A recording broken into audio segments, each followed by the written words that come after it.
Hey everybody, what is going on? So in this video, we're going to talk about this survey that Disney's been sending out to annual pass holders to kind of get a feel for what they want in this upcoming membership program that they're going to roll out eventually when the parks reopen. So this article is from the OC Register. Now, I'm not going to read you the entire article. I cannot stand when YouTubers just go through an entire article and read it to their audience verbatim.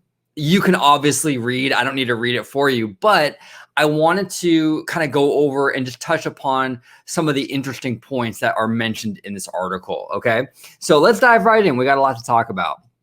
So right out the gate, it says here, membership prices in the survey range from $3.99 to $13.99, in line with 2019 prices for the Disneyland annual pass. In 2020, the Southern California Select Pass rose to $4.19, while the Signature Plus Pass climbed to $14.49. Okay, so this is interesting. This is actually very, very interesting. So it looks like Disney is sort of taking a little bit of a step back in terms of pricing.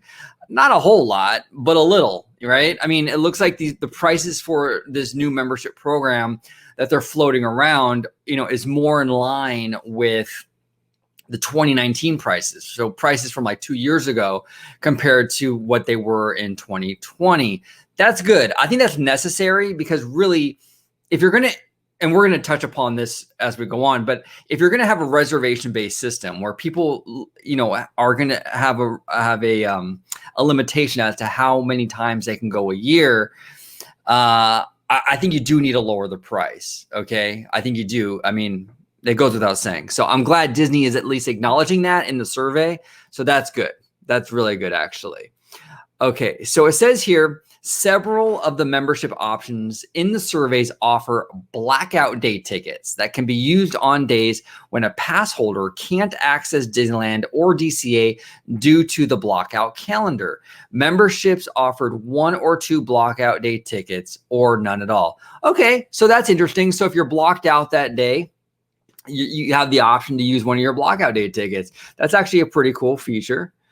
Another feature, another new option is anytime reservations that can be used on short notice without an advanced reservation. Memberships presented in the surveys offered 2, 4, or 6 anytime reservations or none at all. Now, this is kind of interesting. So basically, this is when you kind of want to have like that spontaneous moment. Hey, you know what? You have a day off of work. You really feel like going to Disneyland.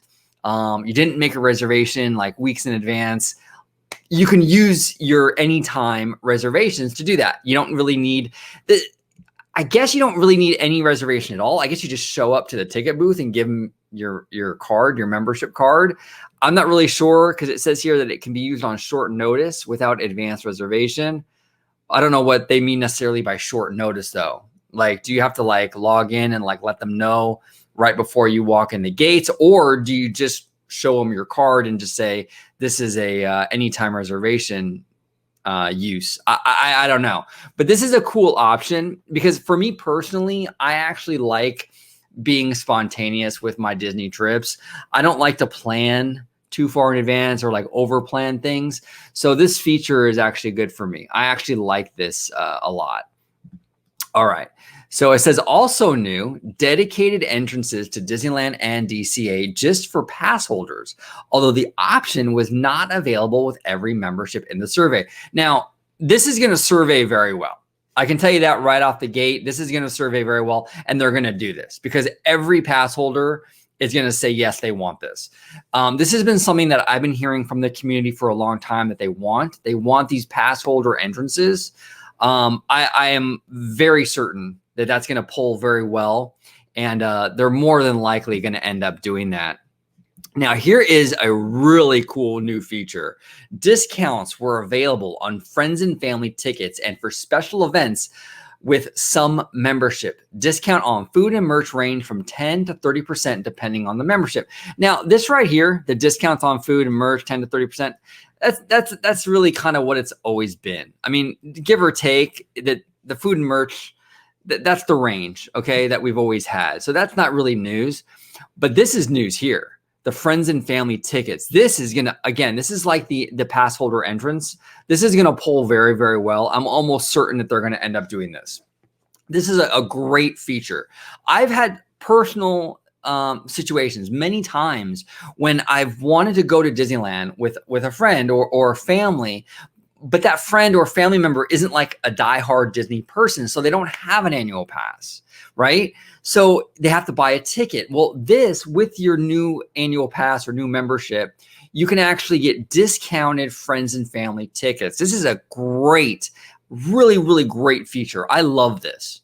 Okay, and again, this is just like that pass holder entrance. I am almost certain that's going to pull very well in their surveys, and they're going to implement this. That's a great feature. That's really actually pretty exciting. Okay, so it says here, now we're going to talk a little bit about Max Pass, okay? It says here, the Max Pass version of the popular Fast Pass system was included with a $599 membership, but not with the $13.99 pass in surveys posted by Daps Magic. Similarly, the Photo Pass option was included with the $5.99 membership, but not with the $999 pass. Curiously, the dedicated pass holder entrance was offered with several lower priced passes, but not with some of the higher priced options. This is very interesting, and we see this also down here below with the parking situation. How Disney is really kind of crafting these passes in a really unique way. Some of these more expensive passes don't have the features that the lower passes have. That's very, very interesting. You know, how like Max Pass will be included with the cheap one, but not with the expensive one. Very interesting. Very interesting strategy there by Disney. And also, I do want to say, hey, Daps Magic, not to go off on a tangent here, but Daps Magic is awesome. If you guys don't follow him on Twitter or YouTube, you should definitely do so. He does a lot of great content. He's been a member of the community for a very long time. All right, so let's move along here. So this one with the parking is, again, another interesting move by Disney. It says here that basically the parking is included with the $399 pass, but not with the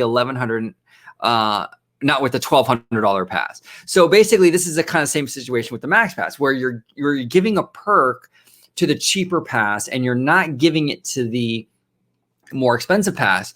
Now, I think what they're doing here, it's almost like they're offsetting each other, right? So you're paying for the cheaper pass, right? So you're going to get that free parking. But on this one, when you're paying for the more expensive pass, you're not going to get the free parking. So like the benefits kind of, it's weird. They kind of offset each other. It's a really strange thing they're kind of saying here. I don't know how I feel about this, to be honest with you, because I really do like the free parking with the Signature Plus Pass that I had. But I also like more. I don't want that many blockout dates. So this is actually going to be a predicament for me personally. I don't know how I'm going to do this. I don't want to pay $20 a visit to park, but at the same time, I don't want like a bajillion blockout dates in the year. It's going to be tough, man. It's going to be really tough. So that's basically what it is. I mean, that's basically the article. I mean, really here in a nutshell, it looks like, you know, a lot of people have been predicting that, you know, Disneyland's going to move more towards a reservation-based system, which is kind of confirmed here in the article. A lot of interesting stuff like the friends and family discounted tickets. The weird kind of like scenario where they're giving the lower pass kind of perks that the more expensive passes don't have. I find that very, very interesting. It's a very interesting strategy by Disney. Now, keep in mind, these are just surveys. This is not necessarily what we're going to get when the membership program officially gets rolled out. Disney is giving us a lot of information that they're considering, and they want our feedback, and they're going to see what's popular and what's not, and they're going to tailor these membership tiers based on our feedback. So overall, I'm happy with what is presented here. Okay. There are some things I don't like the parking situation for the more expensive passes and things like that. But overall, I'm pretty happy with it. Now, look, Personally, if it was up to me in an ideal world, I would like to keep the no blockout dates for the more expensive passes, and you can go anytime you want. I like my Disney trips to be spontaneous, but I understand under the current circumstances, they need to limit the capacity and limit to how many people are coming in. So that reservation system is really needed. You know, I understand it. And obviously the reservation system is not going to deter me from getting a new membership.